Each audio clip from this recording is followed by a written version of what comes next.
नमस्कार दोस्तों, हमारे चैनल में आपका स्वागत है। हमने पॉलिटी में एनसीईआरटी सीरीज में जैसे हमने एनसीईआरटी सीरीज में पॉलिटी शुरू किया था क्लास 9th का पढ़ना, और हमने 3 चैप्टर तक पढ़ लिया और 3 चैप्टर तक हमने प्रैक्टिस सेट भी लगा लिया। आज हम चैप्टर नंबर 4 संस्थाओं के कामकाज के बारे में पढ़ेंगे। संस्थाओं का कामकाज चैप्टर नंबर 4। यहाँ से बीपीएससी शिक्षक भर्ती में क्वेश्चन पूछे जाते हैं और यह चैप्टर पॉलिटी में बहुत ही इंपॉर्टेंट है। यह केवल बिहार शिक्षक भर्ती ही नहीं वरन अनेक एग्जामों में भी काम देगा। देखिए परिचय क्या है। लोकतंत्र का मतलब लोगों द्वारा अपने शासकों का चुनाव करना भर नहीं है। लोकतांत्रिक व्यवस्था में शासकों को कुछ कायदे कानून को मानने होते हैं। उन्हें यह भी संस्थाओं के साथ और संस्थाओं के भीतर रहकर काम करना होता है। यह अध्याय लोकतंत्र में संस्थाओं के कामकाज से संबंधित है।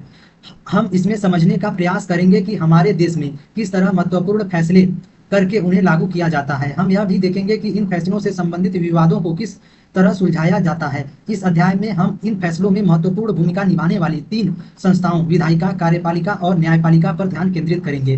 तो अब हम जहां से चैप्टर, तो यह परिचय केवल दिया था कि हम इस चैप्टर में क्या पढ़ेंगे। अब हम चैप्टर कहां से शुरू करते हैं, यहां से देखिए।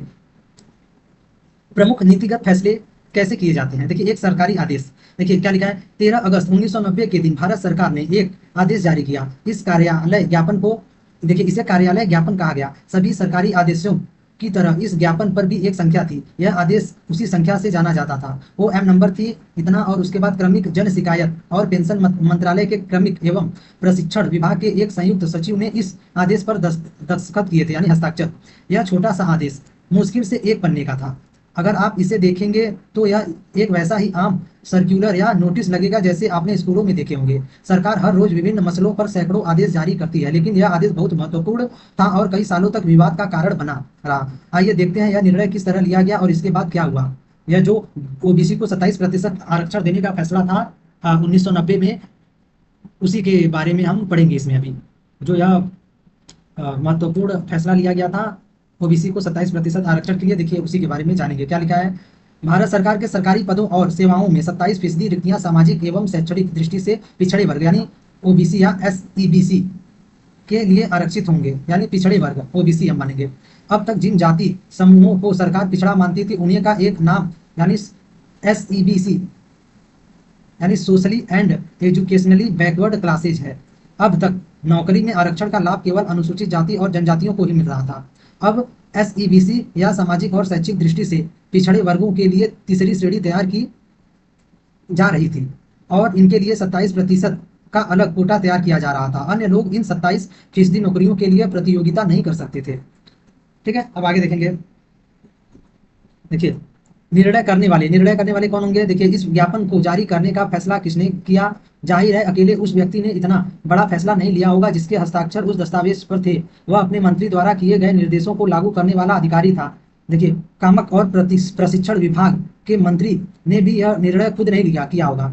आप अनुमान लगा सकते हैं कि इतने बड़े निर्णय में देश के सभी प्रमुख अधिकारी शामिल रहे होंगे। आपने पिछले कक्षा में इनमें से कुछ के बारे में पहले पढ़ लिया होगा। अब एक बार फिर से इन प्रमुख बिंदुओं पर सरसरी से नजर डालते हैं। देखिए क्या होता है। राष्ट्रपति राष्ट्राध्यक्ष होता है और औपचारिक रूप से देश का सबसे बड़ा अधिकारी होता है।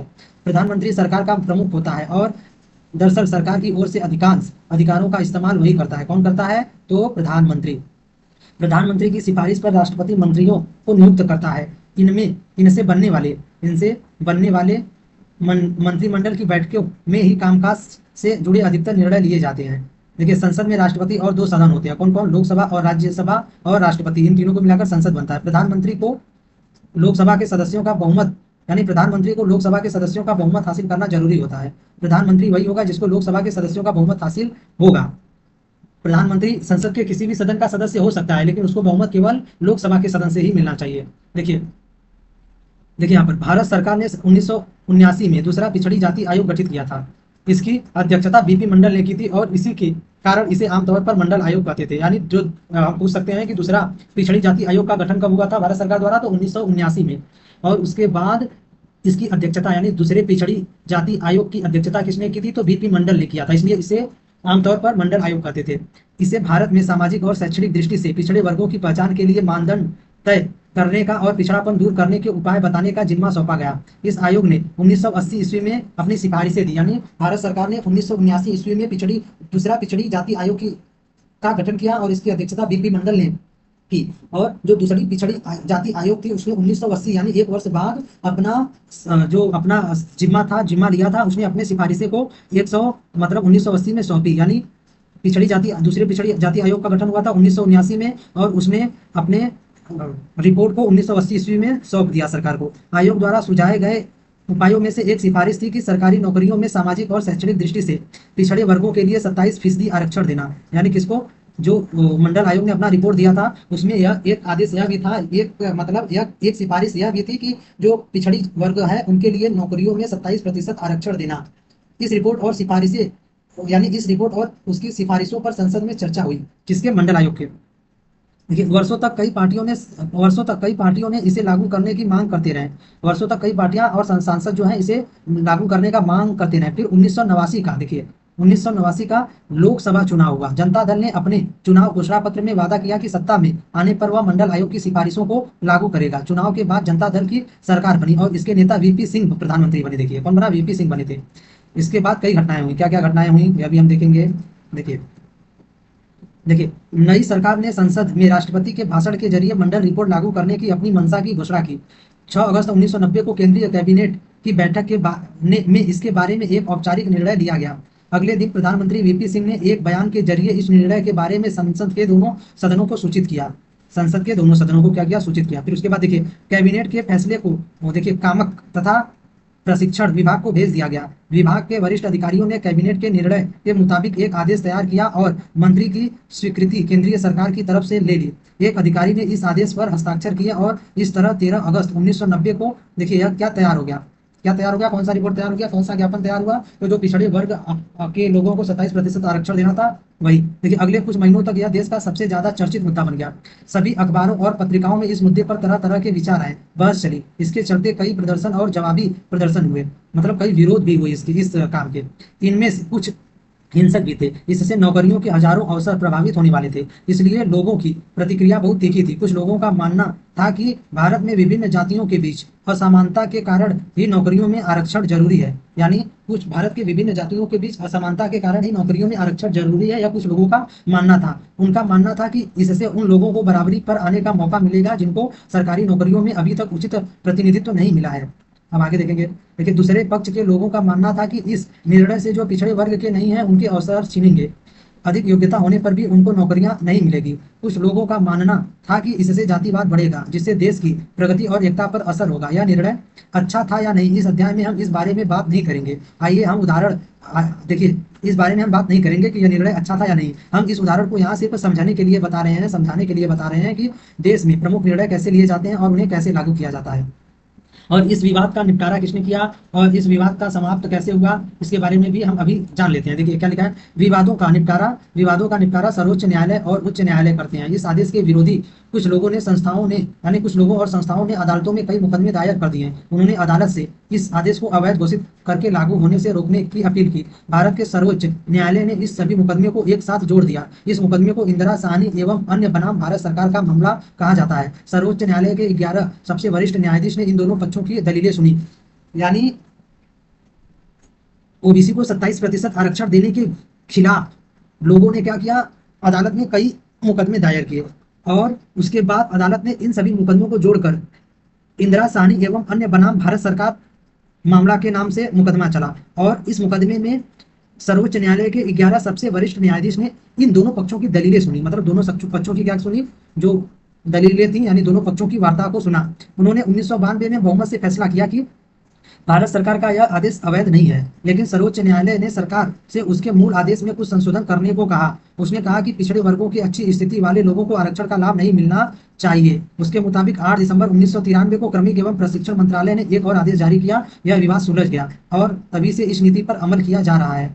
यानी देखिए हमने इसमें क्या पढ़ा, उसको 60 में समझते हैं। भारत सरकार ने 1979 में दूसरा पिछड़ा वर्ग आयोग को क्या किया, घोषित किया, गठन किया, और उसकी अध्यक्षता जो दूसरा पिछड़ा आयोग था उसकी अध्यक्षता वीपी मंडल ने की थी, इसलिए इसे आमतौर पर वीपी मंडल आयोग कहते हैं। 1979 में मंडल आयोग का गठन हुआ और मंडल आयोग ने अपनी रिपोर्ट 1980 ईस्वी में सौंपी, और उसके बाद सरकारें बदलती गई। फिर उसके बाद जब 1979 आया तो उसमें लोकसभा के चुनाव में जनता दल के जो प्रधानमंत्री बनने वाले थे वीपी सिंह, उन्होंने अपने चुनावी भाषण में यानी एक घोषणा की कि उनकी सरकार बनने के बाद वे मंडल आयोग का जो सिफारिश है उसको लागू करेंगे। और उसके बाद उन्होंने चुनाव जीता, उनकी सरकार बनी और उन्होंने एक ज्ञापन निकालकर, एक कानून बनाकर, एक नियम निकालकर क्या किया कि एक ज्ञापन निकाला और उसको संसद में से पास करा के 1990 ईस्वी में उन्होंने क्या किया, 1990 ईस्वी में उन्होंने कानून बनाकर संविधान में संशोधन करके 27% आरक्षण ओबीसी वालों को दे दिया। तो जब यह ओबीसी वालों को दे दिया आरक्षण कब, 1990 ईस्वी में। और बीपी मंडल कब प्रधानमंत्री बने, तो देखिए लिखा है ना 1990 ईस्वी में उन्होंने क्या किया, इसको लागू किया। और उन्होंने 1989 के चुनाव में, देखिए यहाँ पे लिखा है 1900, उन्होंने किस, देखिए यहाँ पर फिर 1989 का देखिए लिखा है ना लोकसभा चुनाव हुआ। जनता दल ने चुनाव घोषणा पत्र में वादा किया था कि सत्ता में आने पर वो मंडल आयोग की सिफारिश को लागू करेंगे। जब 1990 में 89 में सरकार बनी, 90 में चुनाव मंडल आयोग का सिफारिश लागू हो गया, तो उसके बाद इस सिफारिश के विरोध में कई लोगों और कई संस्थाओं ने अदालत में मुकदमा दर्ज किया। इस मुकदमे को हम इंदिरा साहनी एवं अन्य बनाम भारत सरकार मामले के नाम से जानते हैं। और 1900, देखिए 1990 में मुकदमा दायर हुआ और 1992 तक क्या क्या मुकदमा चला। और सर्वोच्च न्यायालय के 11 सबसे वरिष्ठ न्यायाधीश ने न्यायाधीशों ने 1992 में बहुमत से फैसला किया कि भारत सरकार का यह आदेश गलत नहीं है, अवैध नहीं है। और उन्होंने उसमें कुछ सुधार करने के लिए मतलब अपील की, कुछ सुधार करने का उस आदेश में जो मंडल आयोग की सिफारिश थी। और 1993 में 8 सितंबर 1993 को एक और क्रमिक आयोग और प्रशिक्षण मंत्रालय ने एक आदेश जारी करके यह विवाद को क्या किया, सुलझा दिया। जो हम इसे पढ़े थे यही इसमें इंपॉर्टेंट था। और राजनीतिक संस्थाओं का कामकाज क्या होता है इसके बारे में भी हम पढ़ेंगे, और जो महत्वपूर्ण रहेगा केवल वही पढ़ेंगे। यह चैप्टर बहुत बड़ा है, लेकिन यहाँ से जो जो इंपॉर्टेंट है वह हमें पढ़ना बहुत ही जरूरी है। देखिए क्या लिखा है, किसी भी देश के संविधान में प्रत्येक संस्था के अधिकारों और कार्यों के बारे में बुनियादी नियमों का वर्णन होता है। और उसके बाद देखिए क्या लिखा है यहाँ पर, प्रधानमंत्री और देखिए यहाँ पर प्रधानमंत्री और कैबिनेट ऐसी संस्थाएं हैं जो सभी महत्वपूर्ण नीतिगत फैसले करती हैं। कौन, कैबिनेट मंत्री और प्रधानमंत्री। देखिए मंत्रियों द्वारा किए गए फैसले को लागू करने के उपायों के लिए एक निकाय के रूप में नौकरशाह जिम्मेदार होते हैं। जो अधिकारी होते हैं जो फैसला लेंगे वे मंत्री लोग लेंगे, प्रधानमंत्री और कैबिनेट मंत्री लेंगे, लेकिन उसको सिफारिश कौन करेगा, उसको लागू कौन करवाएगा, तो जो नौकरशाह होते हैं, यानी नौकरशाह का मतलब जो अधिकारी होते हैं वे क्या करेंगे, उसके आदेश को लागू करने में मदद करते हैं। सर्वोच्च न्यायालय वह संस्था है जहां नागरिक और सरकार के बीच विवाद जो है अंततः सुलझाए जाते हैं। अगर सरकार और नागरिकों के बीच में कोई विवाद होगा तो वह विवाद कहाँ जाएगा, तो वह विवाद जाएगा सर्वोच्च न्यायालय में। देखिए संस्थाओं के कामकाज के साथ काम करना आसान नहीं है। संस्थाओं के साथ कायदे कानून जुड़े होते हैं, इनसे नेताओं के हाथ बंध सकते हैं। संस्थाओं के कामकाज में कुछ बैठकें, कुछ समितियां और कुछ रूटीन काम होता है, कुछ सामान्य रूटीन होता है। इसके कारण अक्सर काम में देरी और परेशानियां होती हैं, इसलिए संस्थाओं के साथ कामकाज में परेशानी महसूस की जा सकती है। ऐसे में कोई सोच सकता है कि एक ही व्यक्ति सारे फैसले ले तो ज्यादा बेहतर होगा, कायदे कानून और बैठकों की क्या जरूरत है।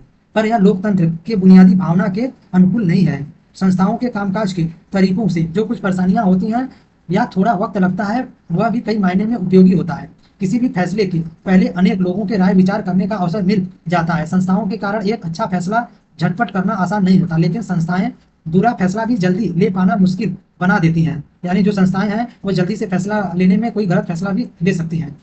इसी कारण लोकतांत्रिक सरकारें संस्थाओं पर जोर देती हैं। देखिए संसद क्या होता है, अब हम संसद के बारे में जानेंगे। संसद किसमें दिया है, तो संसद दिया है आर्टिकल 79 में संसद, और आर्टिकल 80 में क्या दिया है, आर्टिकल 80 में राज्यसभा, और आर्टिकल 81 में राष्ट्रपति, अरे सॉरी राष्ट्रपति नहीं, लोकसभा। आर्टिकल 52 में राष्ट्रपति दिया, आर्टिकल 52 में क्या दिया है, तो आर्टिकल 52 में दिया है राष्ट्रपति, प्रेसिडेंट यानी राष्ट्रपति। अब आगे देखेंगे हम। देखिए संसद क्या होता है, तो संसद जो है, संसद लोकसभा, राज्यसभा और राष्ट्रपति तीनों से मिलकर बनती है संसद। कोई भी कानून क्या होता है, पहले लोकसभा या राज्यसभा में आता है, तो वहां से पास होने के एक जगह से पास होगा, लोकसभा से पास हुआ तो फिर राज्यसभा में जाएगा, फिर राज्यसभा से पास हुआ तो वह राष्ट्रपति के पास जाएगा, और जब राष्ट्रपति साइन करेगा तभी वह कानून बनता है। देखिए संसद के बारे में देखेंगे जहां से दिया हुआ है। देखिए यहाँ पर जो फैसला था बीबी मंडल का, उसके बारे में, यह फैसला सीधे संसद में नहीं किया गया था, यानी यह फैसला सीधे संसद में नहीं लिया गया था। इस रिपोर्ट पर संसद में हुई चर्चा से सरकार की राय प्रभावित हुई होगी। इसकी वजह से सरकार पर मंडल आयोग की सिफारिशें पर कार्रवाई करने के लिए दबाव पड़ा था। अगर संसद इस फैसले के पक्ष में नहीं होती तो सरकार ये कदम नहीं उठा सकती थी। यानी कोई भी सरकार जो कदम उठाती है, कोई भी कानून बनाती है, तो उसको संसद से पास कराना जरूरी होता है। केवल सरकार अकेले या कैबिनेट मंत्री जो है अकेले किसी भी कानून को पास नहीं करा सकते। जब तक उन्हें संसद के सदस्यों का बहुमत हासिल नहीं होगा तब तक कानून पास नहीं होता। क्या आप अंदाजा लगा सकते हैं कि क्यों सरकार यह कदम नहीं उठा सकती थी? आपने पहले की कक्षा में संसद के बारे में जो पढ़ा उसे याद करके यह कल्पना करने की कोशिश कीजिए। अब आगे देखिए, हमें संसद की आवश्यकता क्यों है? क्योंकि हर लोकतंत्र में निर्वाचित जनप्रतिनिधियों की सभा जनता की ओर से सर्वोच्च राजनीतिक अधिकार का प्रयोग करती है। भारत में निर्वाचित प्रतिनिधियों की राष्ट्रीय सभा को संसद कहते हैं। भारत में निर्वाचित प्रतिनिधियों की राष्ट्रीय सभा को संसद कहा जाता है। क्या कहा जाता है? संसद। राज्य स्तर पर इसे विधानसभा कहते हैं। अलग अलग देशों में इसके नाम अलग अलग हो सकते हैं, पर हर लोकतंत्र में निर्वाचित प्रतिनिधियों की सभा होती है। यह जनता की ओर से कई तरह के राजनीतिक अधिकार का प्रयोग करते हैं। देखिए क्या है, अब यहाँ से महत्वपूर्ण है, जो एग्जाम में पूछ सकता है। कहाँ से? यहाँ से। देखिए, किसी भी देश में कानून बनाने का सबसे बड़ा अधिकार संसद को होता है। यानी किसी भी देश में कानून बनाने का सबसे बड़ा अधिकार किसके पास होता है? तो संसद के पास। कानून बनाने या विधि निर्माण का यह काम इतना महत्वपूर्ण होता है कि इन सभाओं को विधायिका कहते हैं। दुनिया भर की संसदें नए कानून बना सकती हैं, मौजूदा कानूनों में संशोधन कर सकती हैं या मौजूदा कानून को खत्म कर सकती हैं, उसके जगह पर नए कानून बना सकती हैं। और उसके बाद देखिए, आगे देखेंगे हम।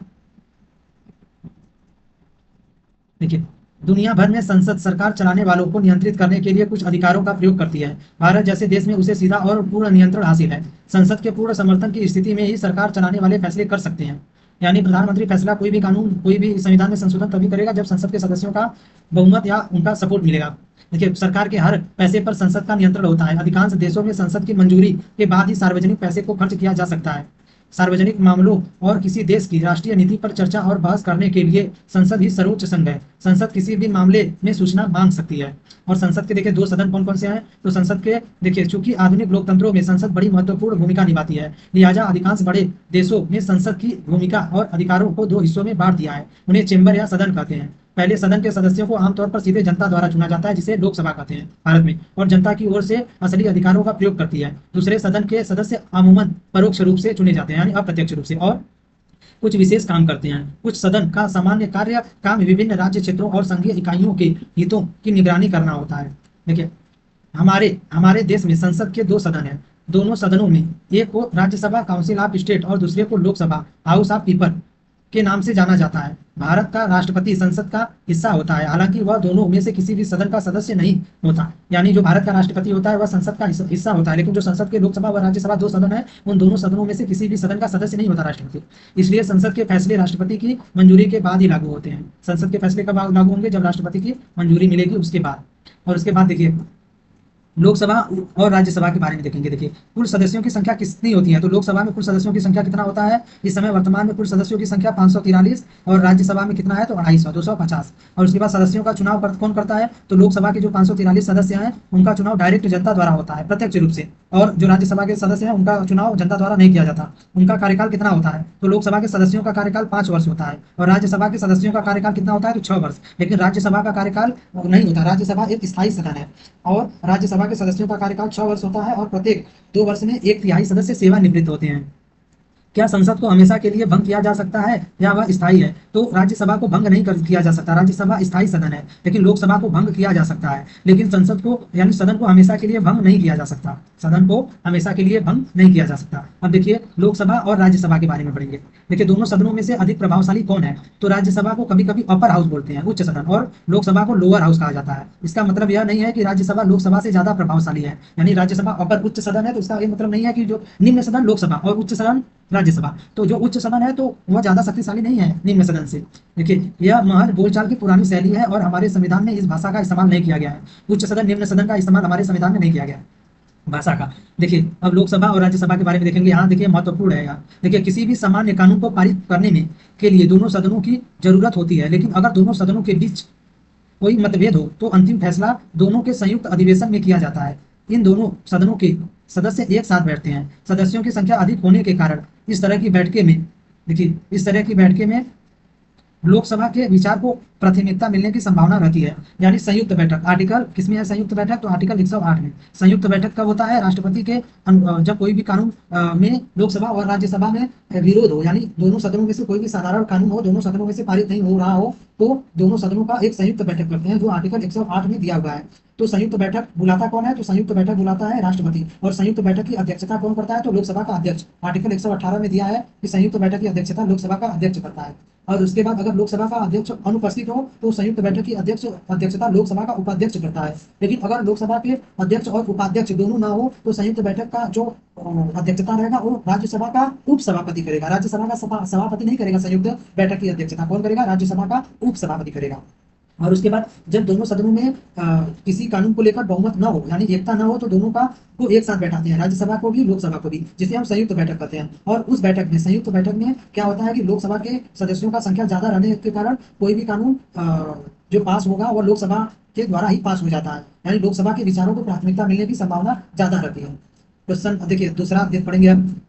देखिए लोकसभा पैसे के मामले में अधिक अधिकारों का प्रयोग करती है। जो धन विधेयक होता है आर्टिकल 110 में दिया है, धन विधेयक आर्टिकल 110 में धन विधेयक हमेशा लोकसभा में ही पारित होता है और राज्यसभा धन विधेयक को केवल 14 दिन के लिए रोक सकती है और राज्यसभा धन विधेयक में कोई भी संशोधन नहीं कर सकती या केवल संशोधन करने का सुझाव दे सकती है लोकसभा को, लेकिन लोकसभा उस सुझाव को माने या न माने या लोकसभा का खुद का इच्छा है।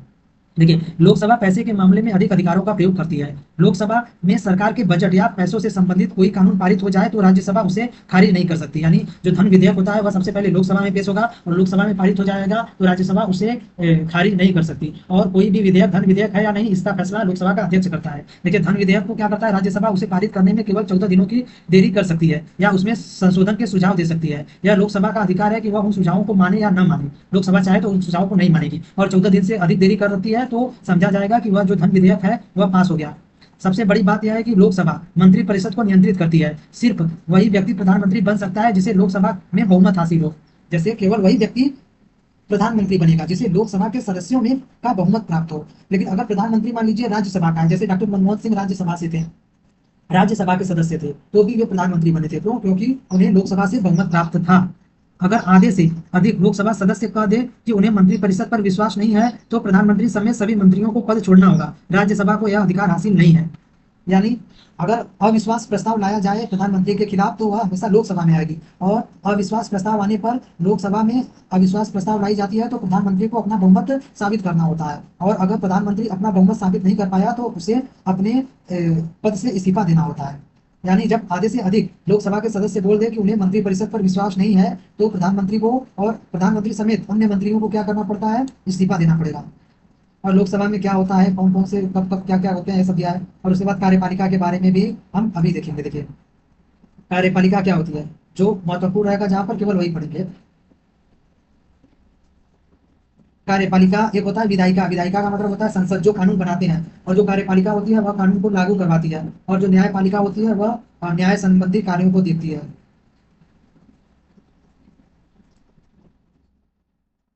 देखिए प्रधानमंत्री और मंत्रिपरिषद।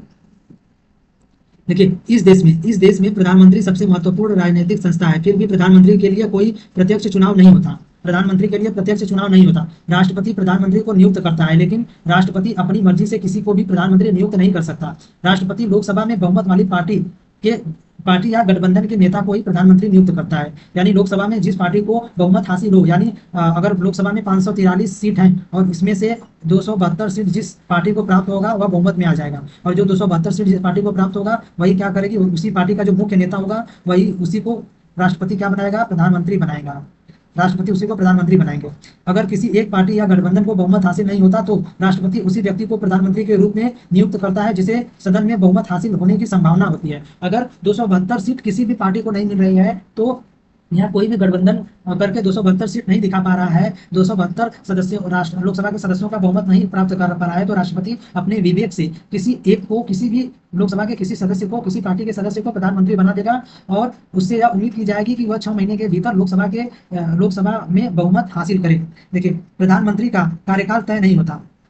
वह तब तक अपने पद पर रह सकता है जब तक वह पार्टी या गठबंधन का नेता है। यानी प्रधानमंत्री का कार्यकाल तय नहीं रहता, वह तभी तक अपने पद पर रह सकता है जब तक उसे लोकसभा से बहुमत प्राप्त हो। अगर मान लीजिए, अगर हम मान लें कि प्रधानमंत्री का कार्यकाल 5 वर्ष है लोकसभा के सदस्यों का, तो प्रधानमंत्री का भी कार्यकाल 5 वर्ष होगा। लेकिन अगर 5 वर्ष से पहले 3 ही वर्ष में अविश्वास प्रस्ताव लाकर या 3 ही वर्ष में लोकसभा के सदस्य उसको बहुमत देने से मना कर दे तो 3 वर्ष में ही प्रधानमंत्री को अपने पद से इस्तीफा देना होगा।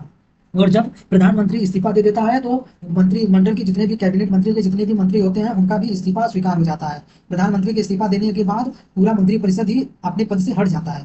लेकिन अगर कोई एक मंत्री इस्तीफा देगा तो पूरा पार्टी यानी पूरा कैबिनेट मंत्री का इस्तीफा नहीं माना जाएगा। लेकिन जब प्रधानमंत्री इस्तीफा देगा तो पूरे कैबिनेट मंत्री का ही इस्तीफा हो जाता है। प्रधानमंत्री को नियुक्त करने के बाद राष्ट्रपति प्रधानमंत्री की सलाह पर दूसरे मंत्रियों को नियुक्त करते हैं। मंत्री अमूमन उसी पार्टी या गठबंधन के होते हैं जिसे लोकसभा में बहुमत हासिल हो। प्रधानमंत्री मंत्रियों के चयन के लिए स्वतंत्र होता है, बशर्ते वे संसद के सदस्य हों। कभी कभी ऐसे व्यक्ति को भी मंत्री बनाया जा सकता है जो संसद के सदस्य नहीं हो, लेकिन उस व्यक्ति को मंत्री बनने के 6 महीने के भीतर संसद के दोनों सदनों में से किसी एक का सदस्य चुना जाना जरूरी है। मतलब अगर कोई व्यक्ति लोकसभा या राज्यसभा का सदस्य न हो तो भी उसे प्रधानमंत्री बनाया जा सकता है, लेकिन 6 महीने के अंदर उसे लोकसभा या राज्यसभा किसी में से उसको सदस्यता लेना होगा।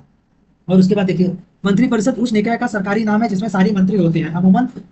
इसमें अमूमन विभिन्न स्तरों के 60 से 80 मंत्री होते हैं। देखिए, एक कैबिनेट मंत्री होता है। देखिए, अमूमन सत्ताधारी पार्टी या गठबंधन की पार्टियों के वरिष्ठ नेता होते हैं कैबिनेट मंत्री। ये प्रमुख मंत्रालयों के प्रभारी होते हैं। कैबिनेट मंत्री मंत्रिपरिषद के नाम पर फैसले करने के लिए बैठकें करते हैं। इस तरह कैबिनेट मंत्रिपरिषद का शीर्ष समूह होता है। इसमें करीब 25 मंत्री आते हैं।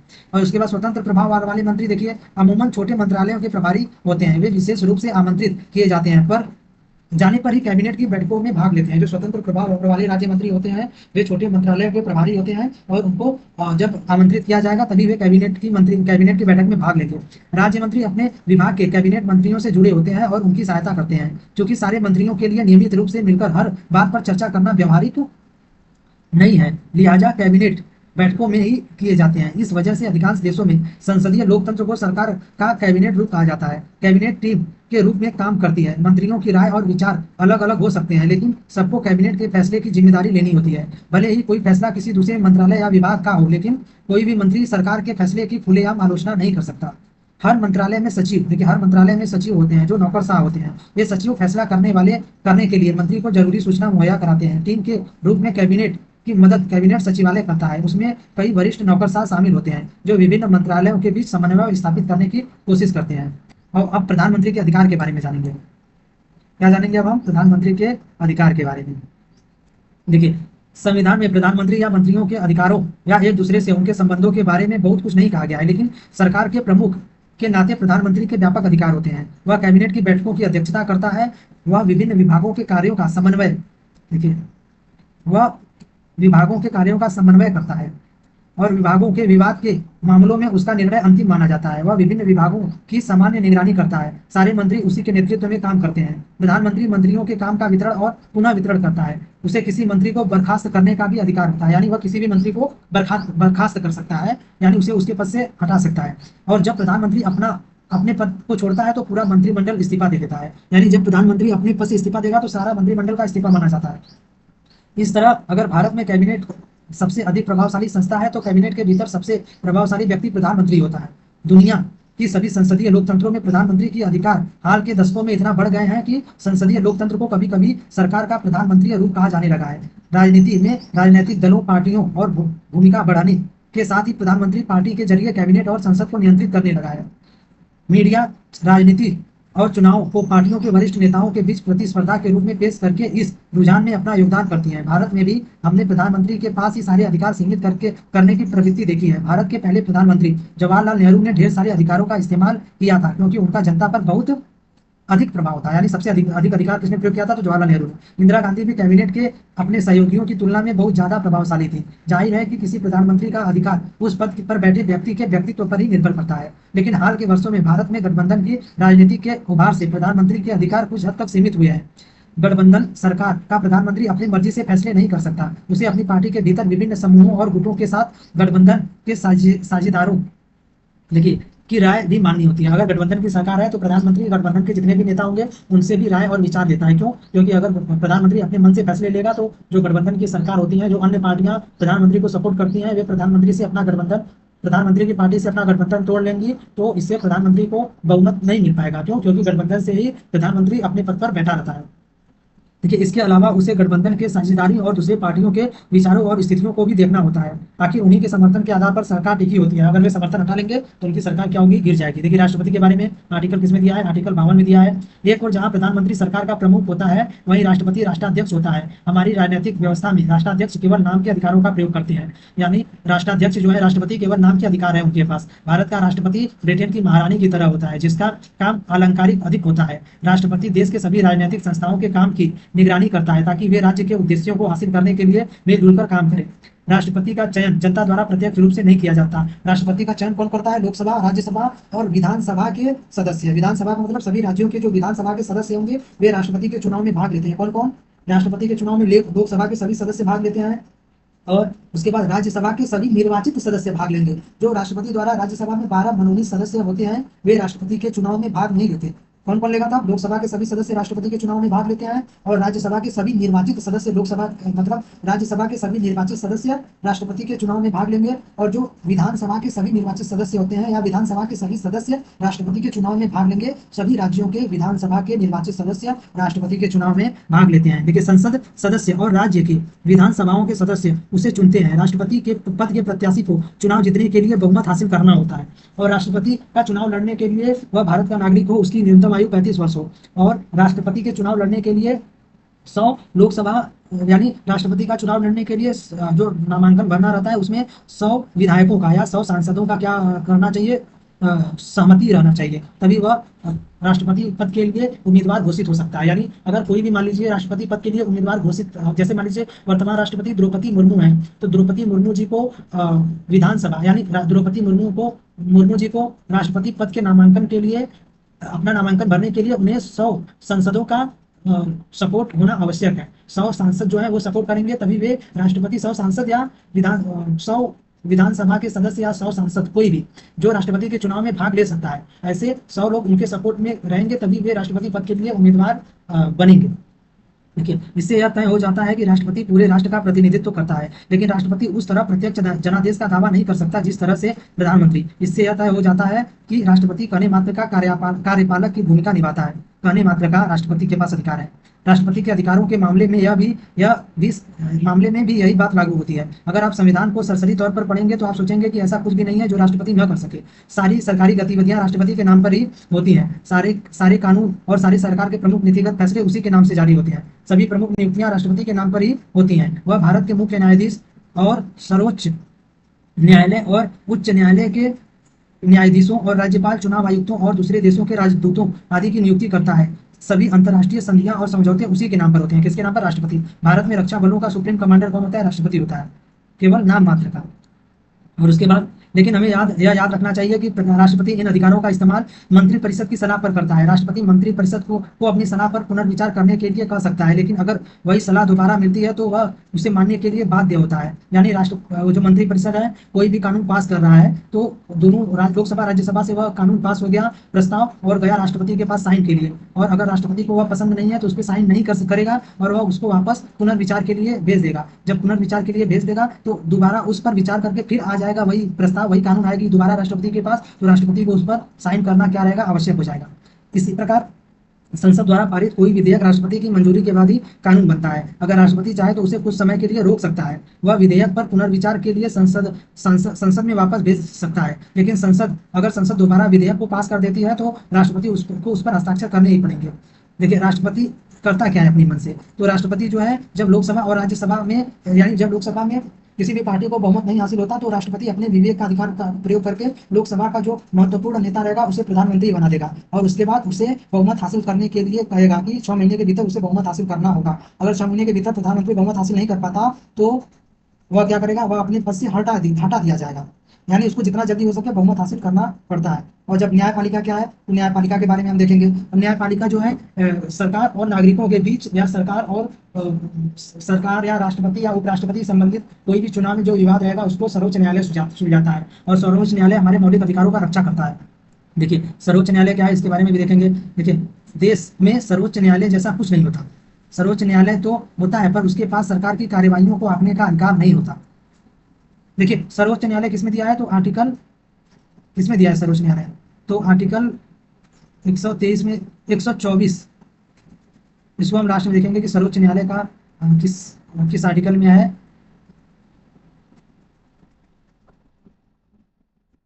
जो सर्वोच्च न्यायालय और उसके बाद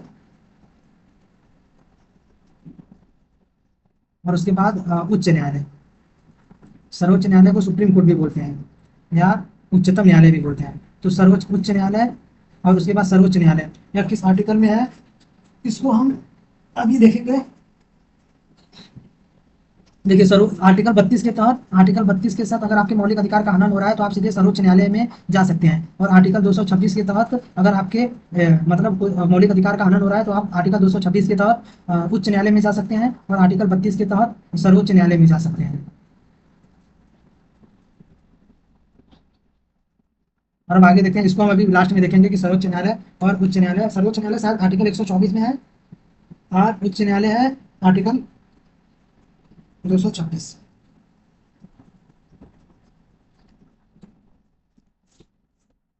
अभी हम सर्वोच्च न्यायालय और उच्च न्यायालय के बारे में सभी जितने भी फैक्ट रहेंगे उसको देख लेते हैं एक ही बार में। प्रधानमंत्री के बारे में भी हम जान गए और उसके बाद हमने जो मंत्रिमंडल था उसके बारे में भी पढ़ा। अब हम पढ़ेंगे किसके बारे में, सर्वोच्च न्यायालय और उसके बाद सर्वोच्च न्यायालय के बाद उच्च न्यायालय के बारे में हम सब जानेंगे। तो सर्वोच्च न्यायालय का गठन कब हुआ था, तो सर्वोच्च न्यायालय का गठन हुआ था कब हुआ था सर्वोच्च न्यायालय का गठन, तो सर्वोच्च न्यायालय का गठन हुआ था 1950 ईस्वी में।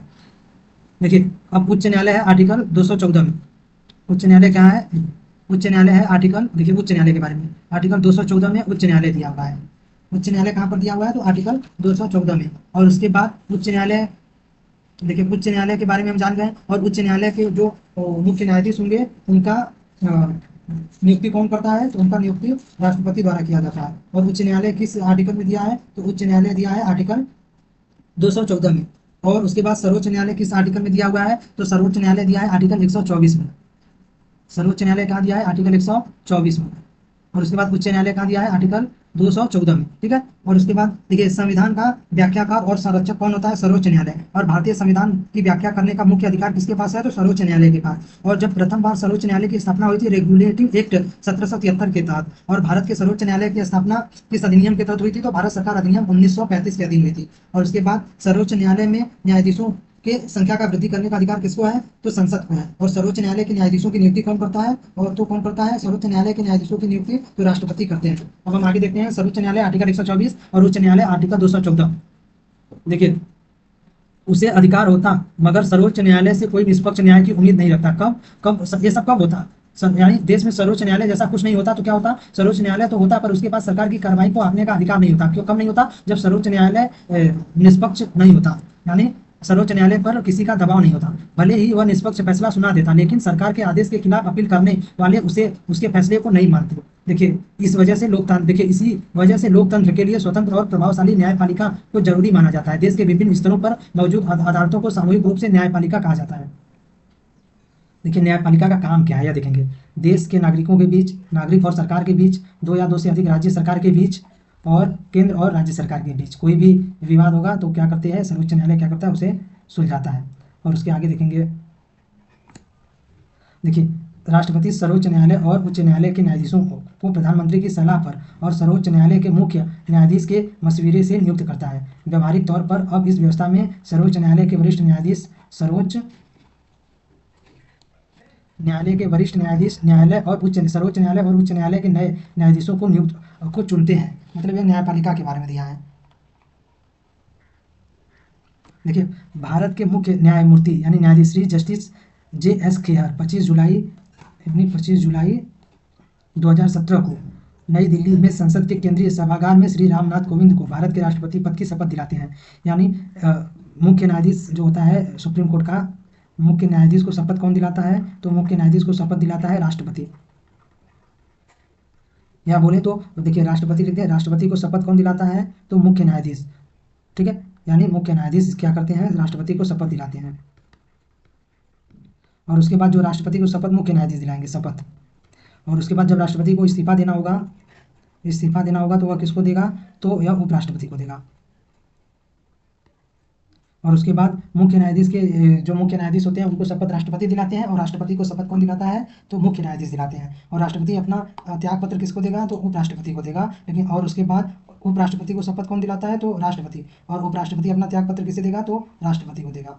और गठबंधन सरकार क्या होती है, जब अनेक पार्टियां मिलकर सरकार बनाएं। कार्यपालिका क्या होती है, जो कैबिनेट मंत्री होते हैं वही उन्हीं का रूप क्या होता है, कार्यपालिका। सरकार तो पता है मेरे को बहुमत होती है। न्यायपालिका क्या है, स्वतंत्र होती है। विधायिका क्या है, संसद को बोलते हैं। कार्यालय ज्ञापन क्या है, जो ज्ञापन निकालते हैं कानून बनाने के लिए, नियम बनाने के लिए, उसको बोलते हैं। उम्मीद है कि क्लास पसंद आया होगा। धन्यवाद।